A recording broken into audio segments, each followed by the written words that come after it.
Em instantes, daremos início a mais uma entrevista do canal de podcast O Marqueteiro. Você pode acompanhar também esta entrevista pelas principais plataformas de podcast. Olá, prezados ouvintes do canal O Marqueteiro, sejam bem-vindos, sejam bem-vindas. O tema de hoje é as armadilhas do endividamento. É possível sair? Para tratar desse assunto, o nosso convidado de hoje é Reinaldo Gonçalves, que é professor doutor da PUC de São Paulo, consultor financeiro certificado pela Ambima, membro da Associação Brasileira de Educação Comparada, autor do livro Matemática Financeira, Guia para Investidores no Mercado Financeiro e de Capitais. Obrigado, Reinaldo, pela sua presença aqui no canal mais uma vez, né, para falar com os nossos ouvintes. Eu que agradeço, Zenoni. É muito legal falar contigo, é muito bom estar junto com você nesse canal. Bom, vamos lá. Reinaldo, Reinaldo, esse tema é interessantíssimo, porque ainda mais em épocas de crise as pessoas acabam se endividando. Esse endividamento, né, Reinaldo, ele tem consequências financeiras para a vida pessoal, né? Isso quando é excessivo. Nós sabemos que um endividamento controlado não tem problema nenhum, mas esse excessivo, ele acaba criando consequências financeiras e emocionais na vida de uma pessoa, não é mesmo? Aham. Ele de fato ele tem um impacto muito negativo na vida das pessoas. E é comum, a gente hoje no Brasil tem aproximadamente 70 milhões de pessoas endividadas. E pelo que eu descobri, a faixa etária que tem maior endividamento é de 30 a 40 anos, que é uma fase da vida muito importante, que é a fase que a gente está construindo a vida, né? A família, enfim, as coisas que são importantes para a última fase, a terceira fase, né, da vida, que é aposentadoria, essas coisas. Então, se nesse momento as pessoas têm, com essa faixa etária, dificuldade, estão enroladas em dívidas, provavelmente elas vão ter muito mais dificuldade lá na frente quando pensar ou falar sobre aposentadoria, né? Reinaldo, eu acho que uma saída para que você não caia nesse endividamento excessivo é um bom planejamento, né? Um bom planejamento pessoal, um bom planejamento financeiro. Quais seriam os principais elementos que as pessoas devem cuidar para desenvolver esse planejamento? Qual a dica que você dá para um planejamento financeiro eficaz? Bom, a dica, né, é você ter o que a gente chama de um objetivo muito definido, né? Então, se você tem um objetivo definido, o que é o objetivo definido? Eu quero me estruturar, ter poupança, e a poupança, ela não é feita, a gente fala, né, que tem para poupança 3 caixas, né? Para visualizar isso, é uma metáfora, né? Então, a Uhum. primeira caixa é guardar dinheiro para as emergências. Quando ela fica cheia, você vaza dinheiro, você começa a guardar dinheiro por uma segunda caixa que a gente chama de caixa com objetivos definidos. O que é um objetivo definido? Objetivo de médio prazo. Eu quero trocar o meu celular, eu quero comprar uma TV nova, eu quero viajar, enfim. Então, essa segunda caixa é uma reserva de dinheiro para gastar nesses momentos e não precisar, né, comprar essas coisas sem tomar emprestado, sem fazer dívida. E a terceira caixa, as duas últimas, né, a segunda e a terceira, elas podem ser feitas simultaneamente, não é necessário é, fazer, como é que diz, por ordem, né? A terceira Uhum. caixa é a caixa de longo prazo, é a caixa da aposentadoria, é a caixa da compra de um imóvel. Então, a primeira caixa é a mais importante, que é das urgências, né? Então, bati o carro, estou com um problema, enfim, de dentista, preciso pagar um tratamento, enfim, eu tenho que ter esse dinheiro para fazer esse pagamento. Então, essa primeira caixa é emergência, a segunda caixa é gasto por algum objetivo bem definido, e a terceiro objetivo é ter um pecúlio, né? Ter uma renda lá no futuro, ou um imóvel, enfim, é uma coisa maior, com volume de dinheiro maior e um prazo maior para você se organizar. Então, A organização financeira, ela é fundamental Hum. para isso, né? E, Reinaldo, às vezes a gente olha as pessoas comentando, e ainda mais na televisão, em reportagens, né, colocando o endividamento como uma coisa ruim, como uma coisa péssima. E nós fizemos a abertura desse podcast falando que a dívida não é ruim. O que é ruim é você ter um descontrole da dívida, né? Aham. Ela ser excessiva. Você concorda com isso? Quando que o endividamento ele é positivo, se é que podemos chamar assim? Tá, eu tenho 3 perfis, né, de endividamento. Um que a gente chama de conservador, que é praticamente a pessoa, ou a família que consegue se organizar nessas 3 caixas e ele se endivida muito pouco, enfim, não precisa tomar dinheiro emprestado para fazer qualquer tipo de coisa, ele tem essas reservas. O segundo é o que a gente chama de alavancado, que é aquele que vai no mercado financeiro, toma um empréstimo dentro da sua capacidade de pagamento para algum objetivo, paga e toca a vida. Às vezes, por exemplo, quando a gente compra alguma coisa, isso é a característica do comércio que a gente tem aqui no Brasil. Você chega lá na loja para comprar uma TV, o vendedor fala: não, o preço à vista e em 3 parcelas é o mesmo. Bom, você não dá desconto à vista? Ah, não dou, não é possível, não sei o quê. Então, vamos fazer em 3 vezes. Eu distribuo isso no tempo e eu faço essa dívida, mas eu tenho controle sobre ela, né? E o terceiro perfil é o que a gente chama de Ponzi, que é aquele que perdeu totalmente o controle sobre os recursos financeiros que ele tomou no mercado, né? E aí a gente tem 2 tipos de comportamento, né? Uh, Situações que a gente mesmo cria, né? E outra que são alguns momentos críticos da vida que estão ligados a alguma calamidade, né? Então, são imprevistos. E se a pessoa não tiver nenhuma reserva, tanto, quer dizer, no primeiro é mais comportamental mesmo, né? É um endividamento por fazer besteira, né? E o segundo é por alguma tragédia, alguma calamidade. O segundo, se tiver reserva, você consegue equilibrar, mas se não tiver reserva, você vai para o fundo do poço também, né?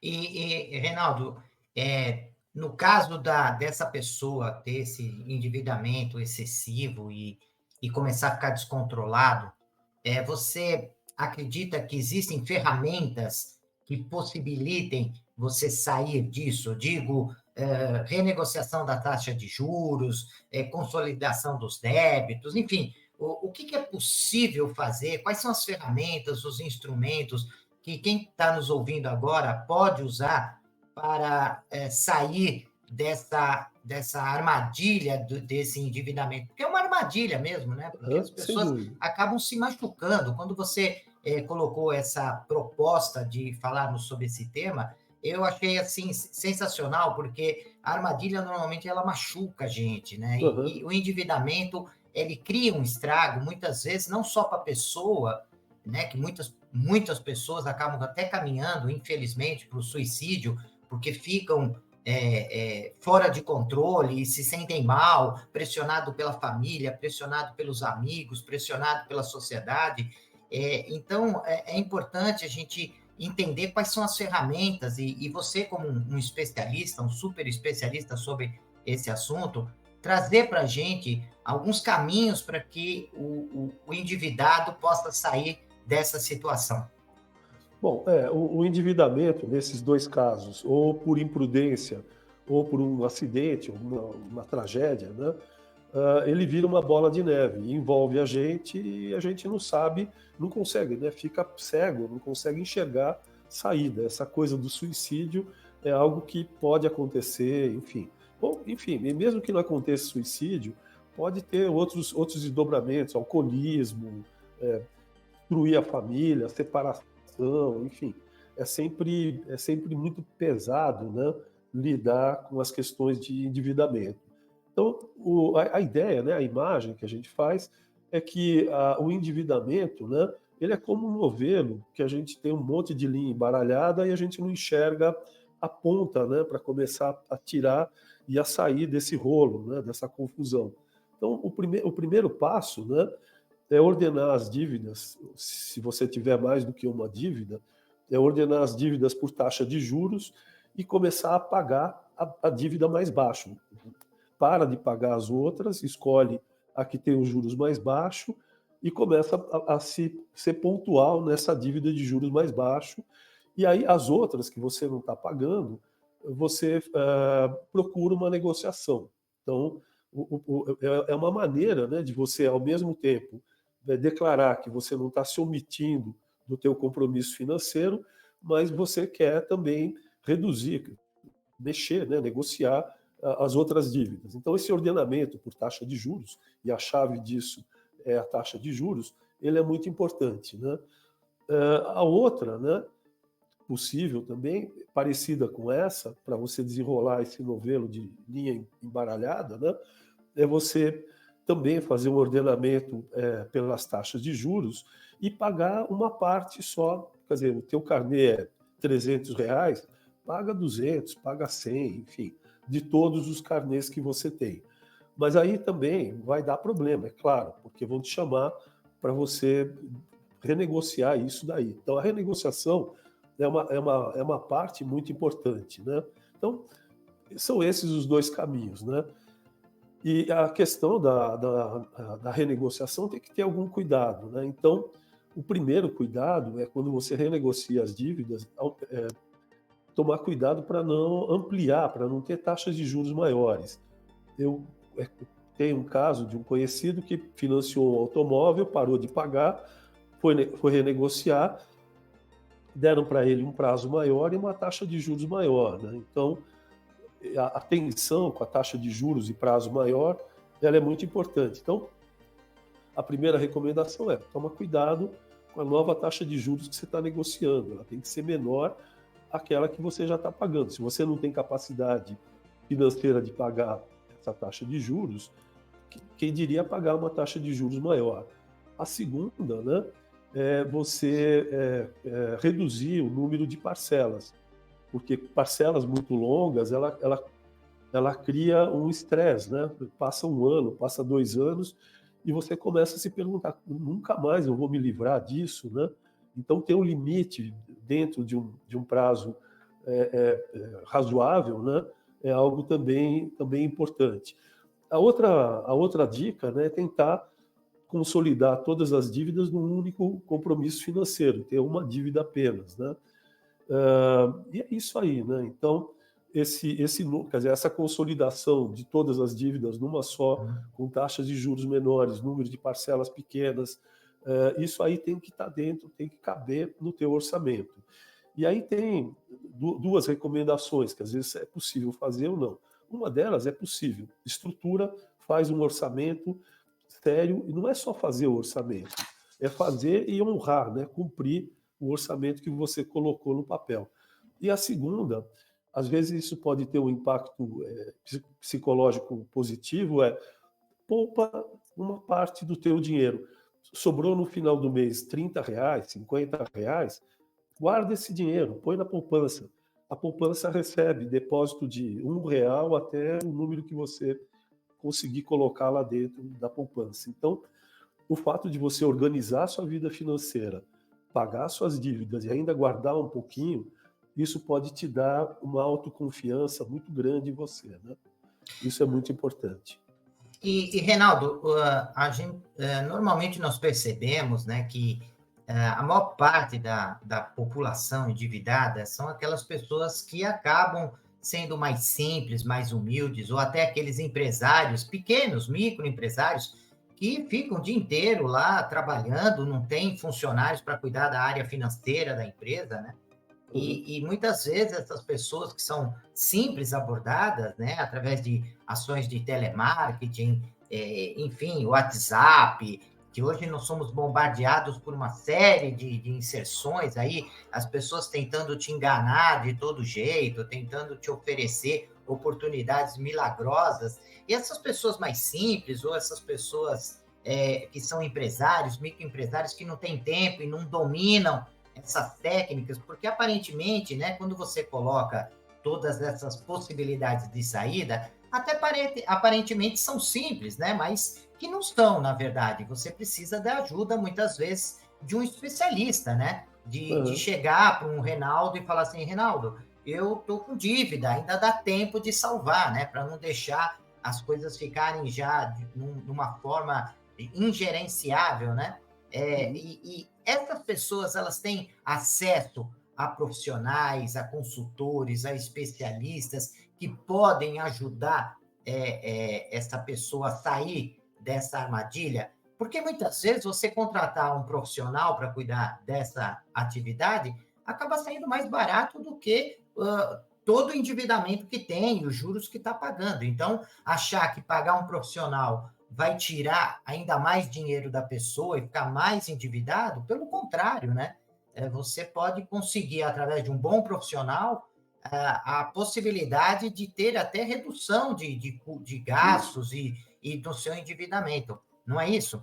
Isso, tem. Então, a procura de um profissional, e esse profissional ele tem que ter a especialidade das finanças para poder fazer as contas e recalcular as dívidas dentro de um formato que nem esses que eu citei, possível, né, de ser administrado. Então, não adianta renegociar a dívida, ter 40 meses de carnê, taxa de juros lá em cima, o valor unitário do carnê alto, isso aí não vai dar certo. Lá na frente vai espanar de novo, você não vai ter dinheiro e vai voltar a precisar de novo renegociar. Então você fica preso, né, nessa armadilha.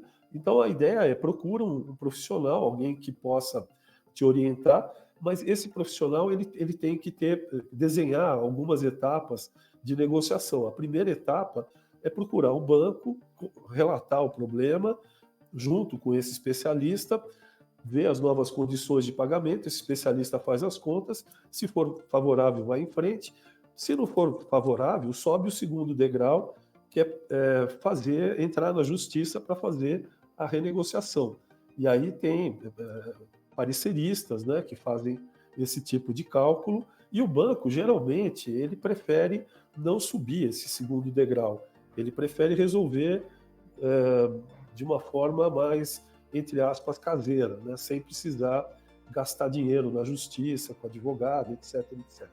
Mas se for necessário, subir esse segundo degrau também é possível. Então, ter essa perspectiva de que essas dívidas elas têm que caber no teu bolso, elas têm que ter, como é que diz, um tamanho que seja possível de você administrar. Essa compreensão ela é muito importante, tanto para você, que é um devedor, quanto para a instituição financeira que está querendo que você honra, né, pague as suas dívidas, né? Então, esse equilíbrio ele é muito importante.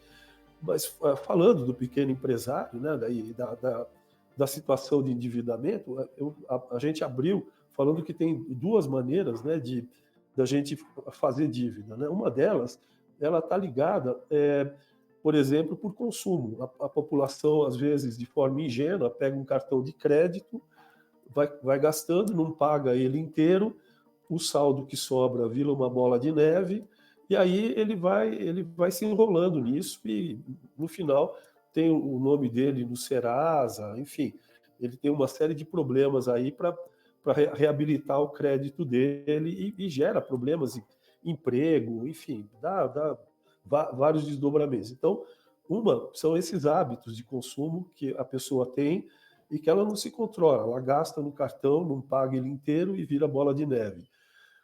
O segundo, às vezes, é causado pela própria pessoa, ela perde um emprego por algum motivo, o patrão manda embora e ela perde o chão, né? Então, esse momento é um momento crítico que ela tem que se organizar. Então, são situações que a gente mesmo cria, né?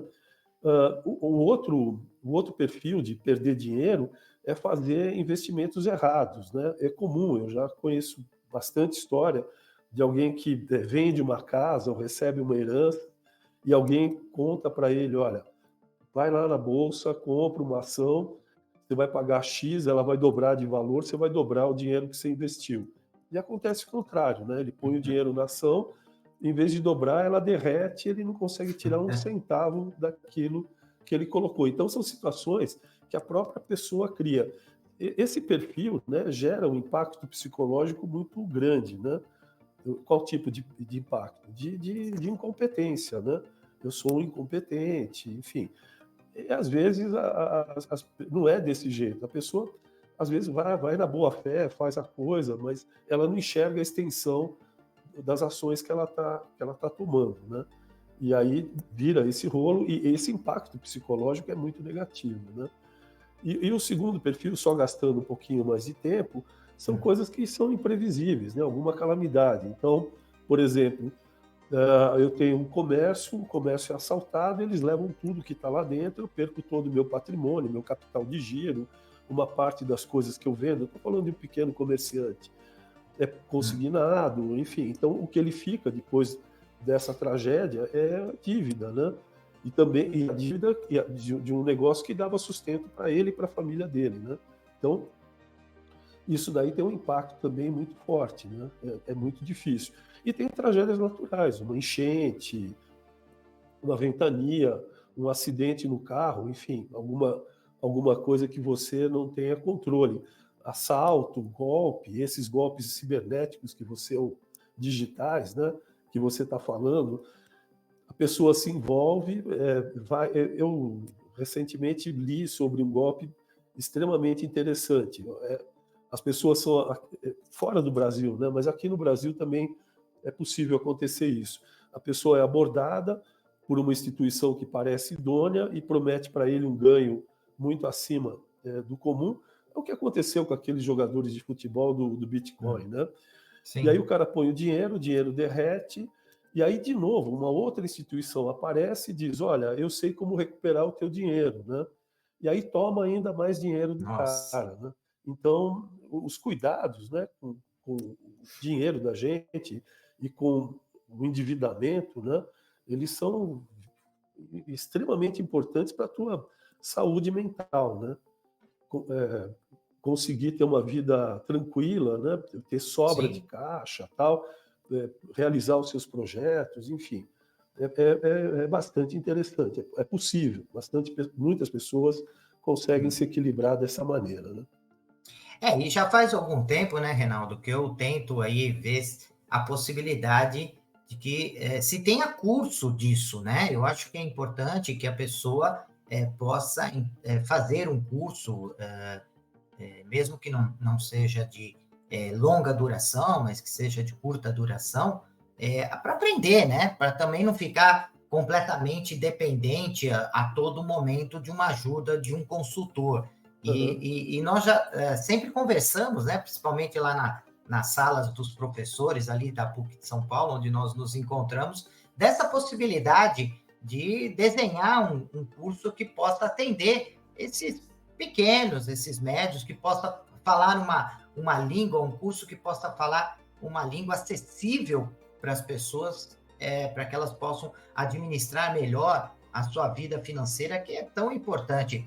Você tem alguma coisa já para falar sobre essa possibilidade? Você Tem, conhece cursos? Enfim, tem. gostaria que você desse essa dica para as pessoas, onde elas podem procurar mais informações e procurar, né, aprender a lidar melhor com o seu patrimônio, com o seu dinheiro e, claro, acaba aprender melhor a controlar a sua vida, né? Porque nós sabemos o quanto a vida financeira interfere na vida emocional e física das pessoas, né? É verdade. Bom, nós estamos na PUC, né, dentro de uma faculdade de negócios que é a FEA. E o meu departamento, que é de contabilidade e ciências atuariais, está com uma proposta de ter um curso, ou um curso, né, para extensão para a comunidade, falando de finanças, né? Então, a ideia é, em breve, né, ter esse recorte aí com uma linguagem bastante simples, enfim, para atender a comunidade. E um dos papéis da universidade é devolver para a sociedade coisas que podem melhorar a qualidade de vida da sociedade. Então, não é o único papel da universidade, mas um dos papéis é esse retorno, né? Entregar para a sociedade coisas que podem melhorar a qualidade de vida. Então, a gente está bolando, sim, um curso, né, para falar de finanças para a comunidade. Isso é muito importante. E com esse recorte de ter uma linguagem acessível, que também não adianta de especialista para especialista, né? Que é o comum. Quando a gente vê. pesquiso muito, leio muito sobre isso, e o que eu vejo como frequência, muita frequência, é dois tipos de abordagem. A primeira abordagem é quem está falando, quem está pregando alguma coisa, ou, enfim, se propondo a ensinar finanças, né, educação financeira, ele parte do princípio que todo mundo tem dinheiro. Então, ele fica falando, olha, se você pegar o fundo multimercado, não sei o quê, e com derivativo não sei o que lá, blá, blá, blá, blá, blá, você vai ganhar dinheiro acima do CDI. Primeiro, é uma linguagem hermética, né? E segundo, o pressuposto é que todo mundo tem dinheiro, não é bem assim, né? Uma parte enorme da população está endividada. Então, um dos capítulos dessa conversa é você que está com dívida, vamos conversar para a gente poder achar um caminho para equilibrar as tuas finanças e ir para frente, né? Porque o futuro não perdoa a gente, né? Tudo que a gente faz errado lá na frente a gente paga, né? O futuro não dá perdão, né? É isso, né? Na real é desse jeito, né? O outro recorte que também é comum, né? Que a gente vê com muita frequência, que é o recorte de uma linguagem muito hermética, muito fechada, né? Que também não adianta para nada, né? Fala de produtos sofisticados. Então, eu às vezes vejo alguns que falam, olha, você vai investir num fundo, que o fundo tem uma carteira, e essa carteira tem ações na Bolsa de Nova York, e também é muito distante, é muito longe. O dinheiro tem que estar perto da gente, ele não pode ir muito longe, ele precisa se enxergar com clareza como que ele rende, isso é muito importante, e saber que ele está fácil, que ele é acessível, né? E é claro, se a gente está pensando nessas 3 caixinhas, elas têm tempos de retirada diferente. Então, a primeira caixinha, que é de emergência, ela tem que ser líquida. Então, põe na poupança, põe alguma coisa que você pode tirar instantaneamente sem prejudicar todo o investimento que você tem ali. A segunda caixinha, ela tem prazos diferentes. Então, você, quando for mexer nela, precisa tomar cuidado para não perder dinheiro.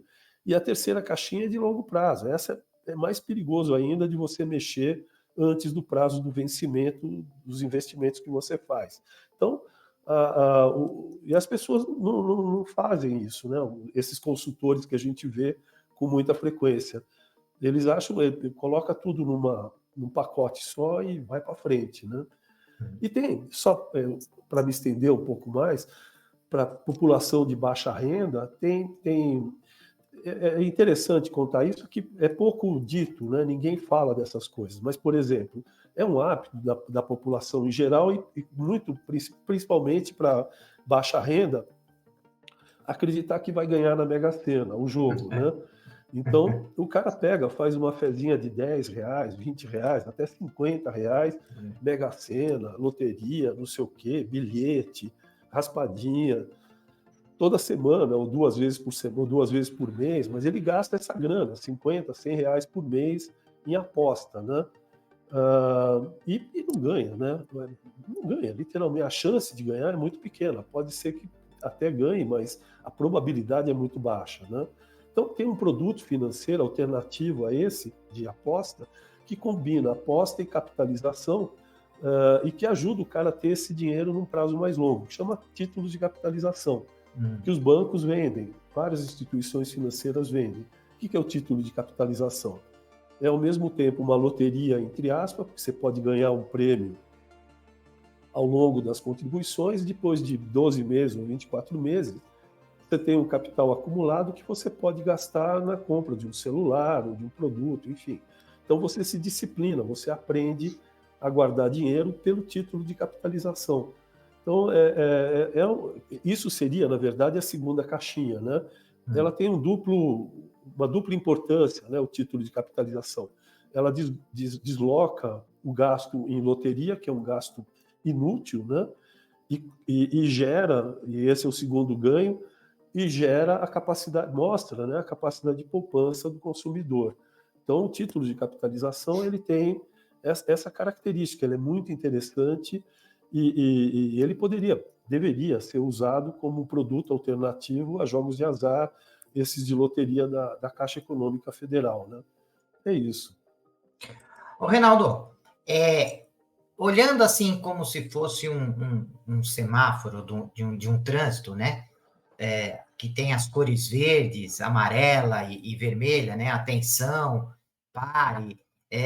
Quais seriam as dicas, né, para que essa pessoa esteja no endividamento? Que seria esse endividamento, a fase verde, ou seja, um sinal tranquilo para que ele possa continuar caminhando, sem nenhum tipo ainda de preocupação? Quando é que aparece o sinal de amarelo, ou seja, que a pessoa começa a falar, opa, eu estou com dívida e agora eu tenho que tomar uma atenção. E quando você indica que o sinal está vermelho, ou seja, é hora de parar, stop, né?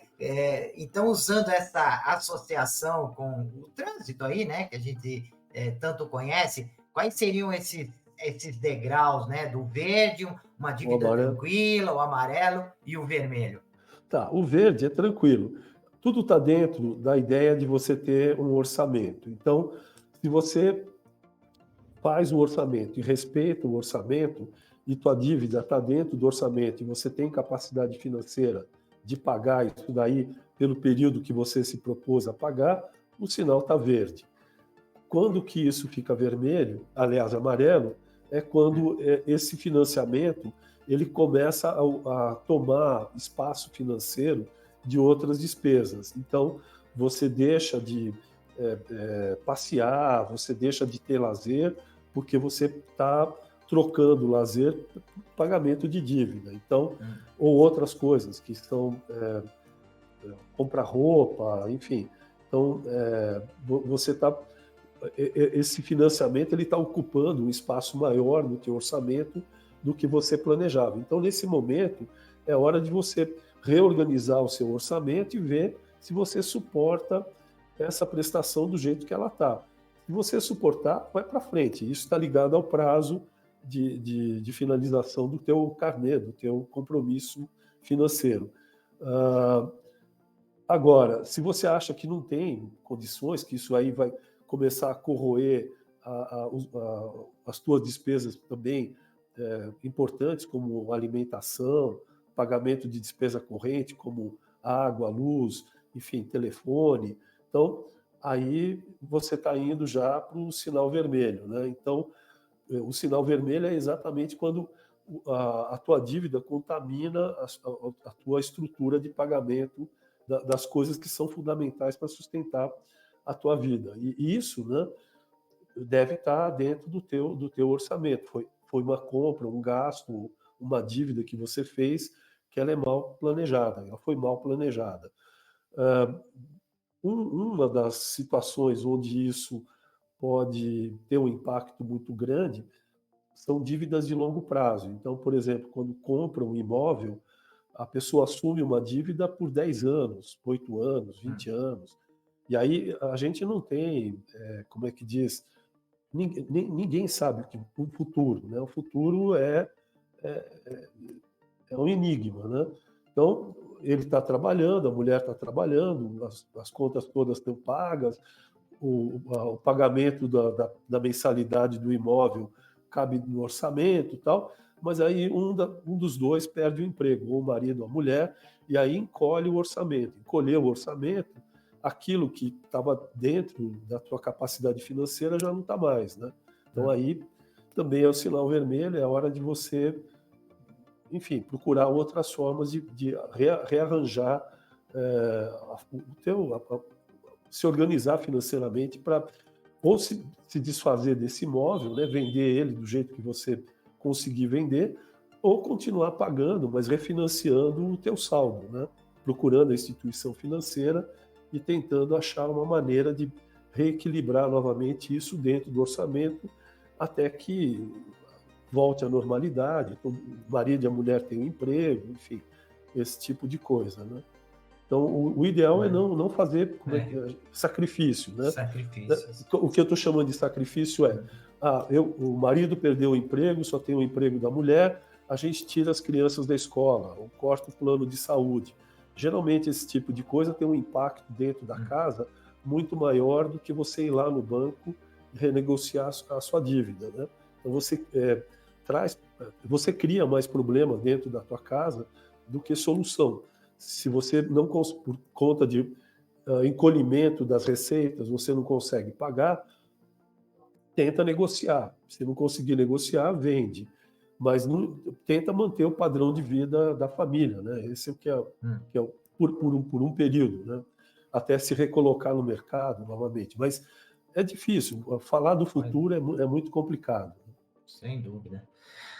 Bom, Reinaldo, você sabe quanto eu admiro, né, o seu trabalho, né, como eu gosto de conversar contigo nos nossos encontros ali na sala dos professores, né, e é tão bom te ouvir, você fala de uma maneira tão simples, tão clara, e eu aprendo bastante sempre quando tenho essa possibilidade, essa oportunidade de encontrar pessoas como você, que trazem para a gente o conhecimento, né, e os caminhos para que a gente possa ter uma vida melhor, né? Eu queria deixar o espaço agora para que você indique um contato para que as pessoas que queiram fazer algum tipo de pergunta, que queiram se aproximar de você, eles possam, enfim, chegar até o seu contato.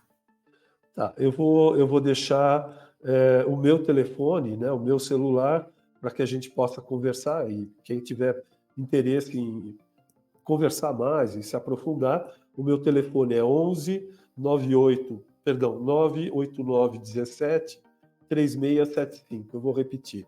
11 89 17 3675. E vou deixar o meu e-mail também, que é Gonçalves, com S no lugar do cedilha, .ra@hotmail.com. Tá? Então, por esses dois canais, a gente conversa.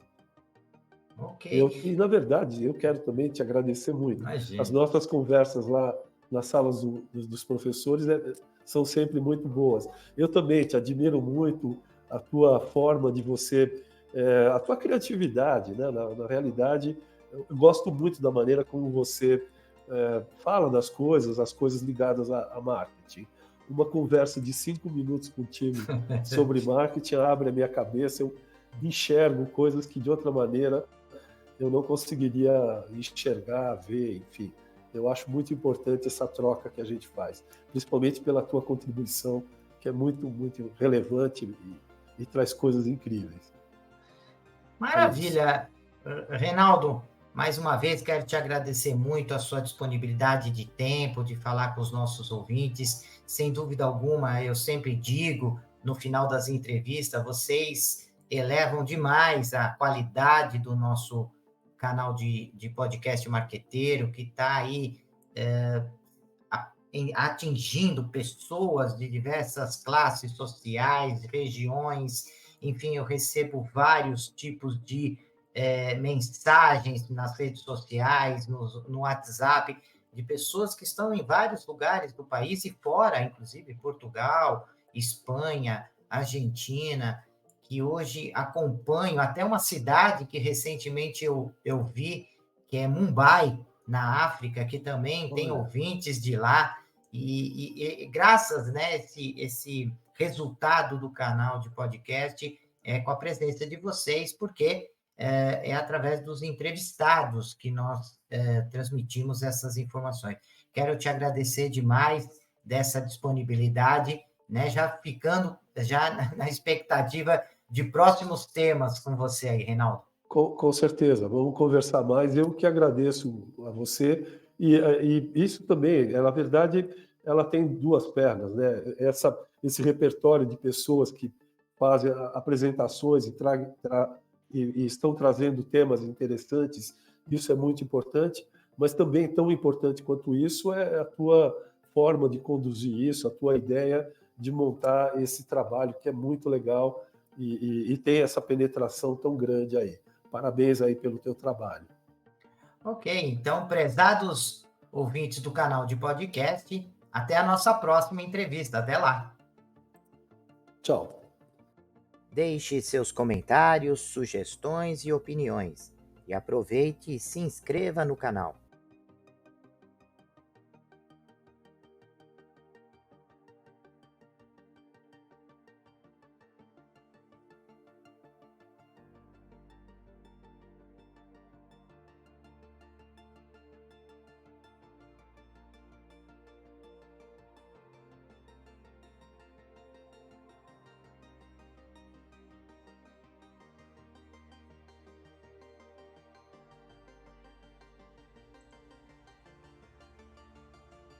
Olá, profissionais de marketing e gestão, estudantes e empreendedores. Você está procurando um podcast que possa ajudá-los a se manter atualizados e aprimorar suas habilidades? Então vocês precisam ouvir o podcast O Marqueteiro. Nós somos um podcast que fornece insights e análises de especialistas em marketing, gestão e negócios, tudo com o objetivo de ajudá-los a crescer e alcançar o sucesso. Cada episódio é repleto de dicas e estratégias práticas que você pode aplicar imediatamente em sua carreira ou empreendimento. E o melhor de tudo, nossos convidados são professores, pesquisadores e especialistas de mercado em suas áreas de atuação. O podcast O Marqueteiro é perfeito para aqueles que estão procurando por inspiração e informações valiosas para levar suas habilidades e negócios para o próximo nível. E se vocês gostarem do que ouvirem, não esqueçam de nos seguir nas redes sociais e compartilhar com amigos e colegas de trabalho. Afinal, quanto mais pessoas ouvirem, mais impacto causará no mundo dos negócios e da gestão. Então, o que vocês estão esperando? Vamos ouvir o podcast O Marqueteiro agora mesmo e transformar suas carreiras em empreendimento? Até o próximo episódio.